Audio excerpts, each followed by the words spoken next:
Hello and welcome to an album a day, day number 164, going through my vinyl collection, one album or so at a time. Today we're going back to, 1966.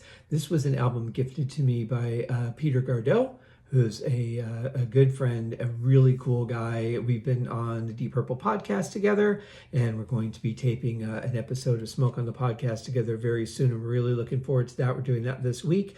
But he sent me this album by Jerry Murad's Harmonicats called What's New Harmonicats. It was not an album I was familiar with or a band I've ever heard of, but I was happy to check it out. Here is the album cover, and this is a 1966 copy on Columbia Records. The old red label in mono, no less. Very cool. But it's got a great sound to it. I was actually surprised at how good it sounds. This is the back cover here. So I was thinking, I had not heard of this band, so of course I see the cover. I'm thinking this is probably the vocalist. Wrong! There's no vocalist. This is all music that's harmonica driven. I mean, it's a full band, but it's harmonica driven as the lead instrument, and it's covers of some really cool songs.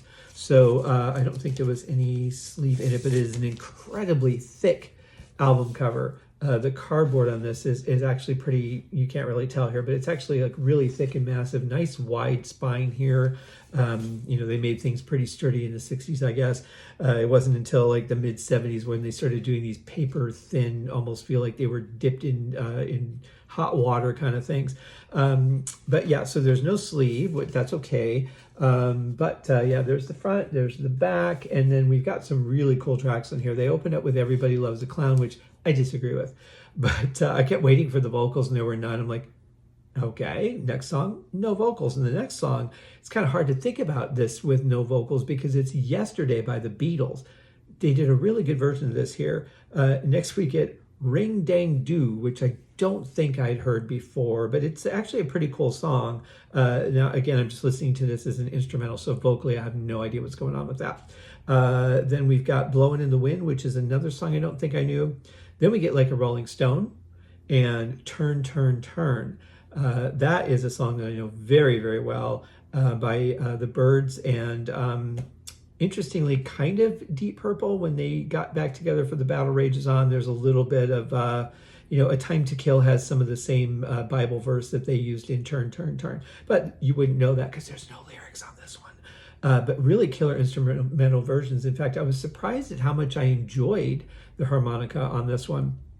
Then we go over to side B. We get A Lover's Concerto. Excellent song, and they do a really good instrumental version. Even though some of these are really vocal driven songs, these instrumental versions are actually very nice. Next we get A Taste of Honey, great version of that. Get Off My Cloud, really good version of that. Again, just surprising me how much I'm enjoying these songs without the vocals. Then we get Where Have All the Flowers Gone, Mr. Tambourine Man, and we end with Positively 4th Street. Now that last track I didn't know, Mr. Tambourine Man, Where Have All the Flowers Gone, I know those. All these are really surprisingly good versions, and this album is really worth checking out. Thank you so much, Peter Gardot. Check it out, guys. Jerry Murad's Harmonicats. What's New Harmonicats? We'll see you in tomorrow's episode. Cheers!